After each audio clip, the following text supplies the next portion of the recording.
Hi friends, welcome to my channel. First time మన ఛానల్ని చూస్తున్నట్లయితే సబ్స్క్రైబ్ చేసుకోండి. అందరూ ఎలా ఉన్నారండి? నేనైతే చాలా బాగున్నాను. మీరందరూ బాగున్నారనే అనుకుంటున్నాను. ఈ రోజు మరొక రెసిపీతో మీ ముందుకు వచ్చేసాను. అది పప్పు అనుకుంటున్నారా? కాదండో.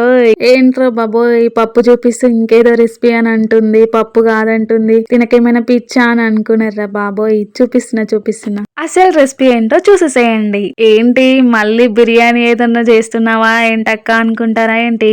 అవును, బిర్యానీ చేస్తున్నానండి. ఏం బిర్యానో మీరు ఈసారి కనిపెడతారా? ముచ్చటగా మూడోసారి ఎగ్ బిర్యానీ అయితే కాదండి. ఎందుకంటే మన ఛానల్లో ఫస్ట్ టైం చేసిన బిర్యానీ ఎగ్ బిర్యానీ. సో మళ్ళీ మీరు అదే అనుకుంటారనుకో, పప్పులో కాలేసినట్టు. ఎందుకక్క ఇంకా సోదంతా చెప్తున్నావు అని అంటారా?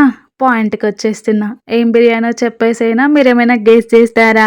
మీకెందుకులే అంత ఇబ్బంది, ఈ గెస్సింగ్ లాంటివి మా బావకు పెడదాం ఇలాంటివి. ఎందుకనంటే మా బావకైతే చెప్పకుండా చేస్తున్నాను కాబట్టి. నిజంగా మా బావకైతే చెప్పలేదు. ఎందుకు అనంటే మార్నింగే పప్పు చారు అయితే చేసేసినాను. చెప్తే చెయ్యనీయడా అని అనుకుంటున్నారా ఏంటి? అదేం కాదండి. ఎందుకంటే ఎక్స్ట్రా 2 kgs రైస్ తెచ్చింది మా బావ. ఎందుకంటే ఎప్పుడు ఏదో ఒకటి ట్రై చేస్తా, వీడియో తీసుకుంటా అని ఆయనకు తెలుసు కాబట్టి ముందే ఎక్స్ట్రాగా బాస్మతి రైస్ అయిపోతే కూడా తీసుకొచ్చా. కాబట్టి నేను మళ్ళీ బిర్యానీ అయితే ట్రై చేసిన. అది ఏంటి అనంటే, మీరు నా ముందు వీడియోలో చూసినట్లయితే రొయ్యల వేపుడు, ఫ్రాన్స్ ఫ్రై ఎలా చేశానో మీరందరూ ముందు వీడియో చూస్తే మీకు కొంచెమైనా ఐడియా ఉంటుంది. ఎవరైనా ఇప్పటివరకు ఆ వీడియో చూడకపోతే వెళ్ళి చూసేసేయండి. లింక్ ఈ వీడియో కింద ఇచ్చేస్తాను. వన్స్ ఒకసారి అయితే చెక్అవుట్ చేసేసేయండి. ఇక మీకు అర్థమైపోయి ఉంటది నేనేం చేస్తున్నానని. ఈ బిర్యానీ వచ్చేసి ఫ్రాన్స్ బిర్యానీ. అదే అండి, రొయ్యల బిర్యానీ. ఈ బిర్యానీలు చేయడం అయితే చాలా ఈజీ. ఎందుకు అనంటే నాకైతే బిర్యానీలు చేయడం రాదండి. బిర్యానీలు అనే కాదు, నార్మల్ గా ఏ వంటలైనా సరే అంతంత మాత్రమే. అలాంటిది ఈ యూట్యూబ్ వల్ల అన్ని ట్రై చేస్తున్నాను. సో అన్ని బిర్యానీలలో ఫస్ట్ ట్రై చేసింది అయితే ఎగ్ బిర్యానీ అండి. ఆ తర్వాత ఈ ఫ్రాన్స్ బిర్యానీ ట్రై చేసా. బట్ ఎలా వస్తుందో అనుకున్నా, చాలా బాగా వచ్చిందండి. ఏంటి ప్రతిసారి బాగా చేసా అని అంటుంది అనుకుంటున్నారా ఏంటి? నిజంగా చాలా బాగా వచ్చిందండి బిర్యానీ మాత్రం. చెప్పిన కదా మా బావకి చెప్పకుండా చేద్దామని. కానీ బట్ నేను యూట్యూబ్లో ఏదైనా ట్రై చేయాలని చూసాను అనుకో, ఫస్ట్ లింక్ మా బావకే పంపుతా.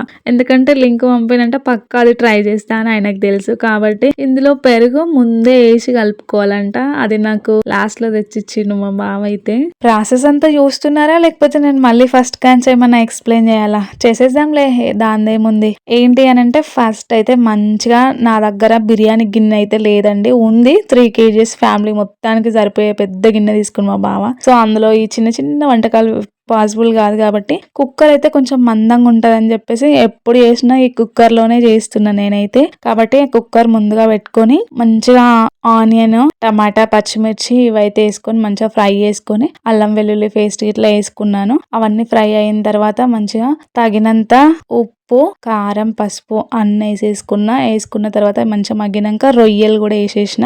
అవి కూడా మంచిగా ఉడికిపోయిన తర్వాత ఫ్రైడ్ ఆనియన్స్, కొత్తిమీర, పుదీనా ఇవి వేసుకున్నా. కాసేపు ఆగి గరం మసాలా, ధనియాల పౌడర్ కూడా చెప్పడం మర్చిపోయాను రో. పెరుగు లాస్ట్ లో తెచ్చిచ్చిండు కదా మా బావ. సో టైంకి తెచ్చిచ్చిండు. పెరుగు కూడా వేసేసుకున్నా. మంచిగా కలుపుకొని ఇట్లా మగ్గిన తర్వాత ఆల్రెడీ 80% ఉడికిన రైస్ నైతే మంచిగా పక్కకు తీసి పెట్టుకున్నా. నేను చేసిన మిస్టేక్ ఏందో చెప్తే వినండి. ఈ బిర్యానీ ప్రాసెస్ చెయ్యక ముందుకే నేనేం చేశానంటే, ఆల్రెడీ రైస్ ముందు పెట్టి ఉడకబెట్టుకున్నా. అయ్యో దేవుడా, అది ముందుగానే ఇంకా ఈ కర్రీ ప్రాసెస్ అంతా కొంచెం లేట్ అవుతుంది కదా. సో ఇది కాక ముందుకే నేను రైసే ముందు ప్రిపేర్ చేసిన. సో అందుకనే మళ్ళీ చాలా సేపు ఆరబెట్టిన తెలుసా. 80% కంటే కొంచెం ఎక్కువే కుక్ అయింది. మీరు అలా చేయకండి. మనం ముందు ప్రాసెస్ అంతా స్టార్ట్ అయిన తర్వాతనే రైస్ మాత్రం పెట్టుకోండి. ఎందుకంటే ఇలా అయిపోయింది అనుకో చాలా ఇబ్బంది అయిపోతుంది. మళ్ళీ కొంచెం ఎక్కువ ఉడికింది, 85% ఉడికింది కాబట్టి నేను కొంచెం ఆరబెట్టుకున్నాను కాబట్టి సరిపోయింది. ఫైనల్ గా అయితే మంచిగా ఉడికిన మసాలాని నేను కొంచెం అదైతే తీసేసుకున్నా. గ్రేవీ కర్రీ తీసేసుకొని ఫస్ట్ మంచిగా వేసి తర్వాత లేయర్ లాగా వేసిన తర్వాత రైస్, ఈ కర్రీ మళ్ళీ వేసుకొని పైన ఇంకో లేయర్ రైస్ వేసుకొని ఇట్లా నెయ్యి కొంచెం వేసుకొని ఫ్రైడ్ ఆనియన్స్, కొత్తిమీర, పుదీనా అయితే ఇట్లా వేసుకొని మంచిగా కొంచెం కలర్ఫుల్ గా కనిపించాలని నేనైతే కొంచెం కలర్ కూడా యాడ్ చేసిన, అది మీ ఆప్షనల్. మీకు మంచిగా కలర్ఫుల్ గా కనిపించాలి అంటే వేసుకోండి, లేదు అని అంటే లేదు. ఇంకా తర్వాత అయితే 15 నిమిషాల్లో ఇలా మంచిగా దమ్ పెట్టిన, చాలా బాగా అయింది. నిజంగా ఇన్ని మిస్టేక్స్ చేసినావు కదక్క, ఎలా బాగా వచ్చిందని అనుకునేరు. మనం అన్ని అలా చేస్తుంటేనే ఫ్లోలో వెళ్ళిపోతుంటది, అట్లా చేసిందే టేస్ట్ బాగుంటది. నిజంగా చాలా బాగా వచ్చింది టేస్ట్ అయితే. మా బావ వీడియో తీసుకుంటావా అని అడిగింది కానీ ఎందుకో తీసుకోబుద్ధి కాలేదు. చాలా అంటే చాలా బాగా వచ్చింది. కాంబినేషన్ కి రైతా కూడా చేసిండు మా బావ, చాలా బాగా చేస్తాడు రైతా. ఎట్లా చేసిండో షార్ట్ వీడియోలో పోస్ట్ చేస్తే చూడండి.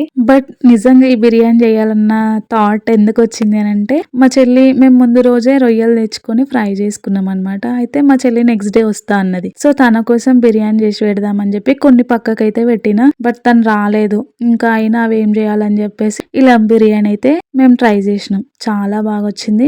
నెక్స్ట్ టైం మీరు కూడా ట్రై చేయండి. సూపర్ అంటే సూపర్ గా ఉంటది. ఫస్ట్ టైం చేసినప్పుడు బాగా రాకపోయినా డిసప్పాయింట్ అవ్వాల్సిన అవసరం లేదు, ఎందుకంటే నాకు ఎగ్ బిర్యానీ ఫస్ట్ టైం చేసినప్పుడు ఏమైనా మంచిగా వచ్చిందా, సో సెకండ్ టైం చేసినప్పుడు పర్లేదు. సో చేస్తా ఉంటే వస్తుంది. ఈ ముక్క నాకు మా వాళ్ళు ఎప్పటి నుంచో చెప్తారు, బట్ నేను ఇప్పుడిప్పుడే ఫాలో అవుతున్నా. సో మొత్తానికి బిర్యానీ ప్రాసెస్ అయితే ఇది. మన వీడియో ఫస్ట్ టైం చూస్తున్నట్లయితే సబ్స్క్రైబ్ చేసుకోండి. ఈ వీడియోని లైక్ చేసి షేర్ చేసి కామెంట్ చేయండి, అండ్ సబ్స్క్రైబ్ చేయడం అయితే మర్చిపోకండి.